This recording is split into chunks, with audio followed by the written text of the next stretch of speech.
শস্য মৌসুমে নীলফামারীর সড়ক মহাসড়কগুলো পরিণত হয় চাতালে। উপায়হীন কৃষক তার আবাদ করা কষ্টের ফসল মারায় ও শুকাতে উঠানের অভাবে জীবনের ঝুঁকি নিয়ে আসেন সড়ক মহাসড়কে। অন্যদিকে খড় আর ফসলের চাপে সড়কে ঝুঁকিপূর্ণ হয়ে উঠেছে যানবাহন চলাচল। ফলে মহাসড়কে যান চলাচল দুর্ঘটনামুক্ত একে চাতাল হিসেবে ব্যবহার বন্ধের কথা জানিয়েছে পুলিশ ও জেলা প্রশাসন। তবে কৃষকের এই সমস্যা সমাধানে ব্যক্তিগত বা সরকারি পর্যায়ে ফসল শুকানোর কোনো ধরনের অবকাঠামো গড়ে তোলা যায় কিনা সে বিষয়ে নীরব কৃষি ও খাদ্য বিভাগ। নীলফামারীর প্রতিনিধি মাহবুবুর রহমান মনিরের প্রতিবেদন। গ্রামীণ সড়ক বা মহাসড়ক জুড়ে ফসল মাড়াই এবং শুকানোর এই চিত্র প্রতি শস্য মৌসুমে দেখা যায় নীলফামারীতে। ক্ষুদ্র কৃষকদের মতে তাদের ফসল শুকানোর মতো উঠোন বা অন্য কোনো অবকাঠামো না থাকায় জীবনের ঝুঁকি নিয়ে সড়ক মহাসড়কে আসতে বাধ্য হন তারা। তাদের অভিযোগ, সরকার দেশে নানা খাতে উন্নয়নের উদ্যোগ নিলেও ফসল শুকানোর মতো জরুরি খাদ্য ব্যবস্থাপনার দিকে নজর দেয়নি কৃষি ও খাদ্য বিভাগ। গ্রামে গ্রামে ফসল শুকানোর মাঠ বা অবকাঠামো গড়ে তোলার দাবি তাদের।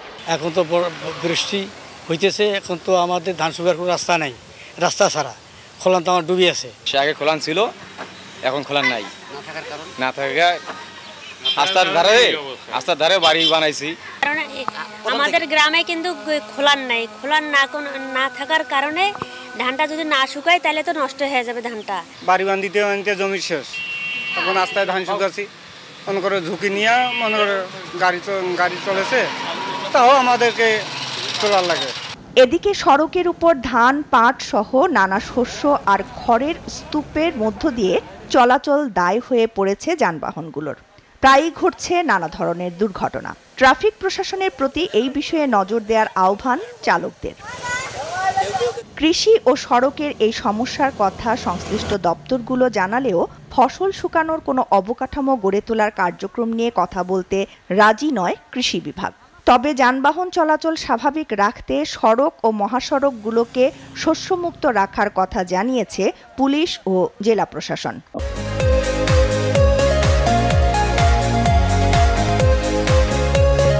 অনেকেরই আছে যাদের বাড়ির উঠোন নেই, কিন্তু ধান কিংবা ভুট্টা চাষ করেছে।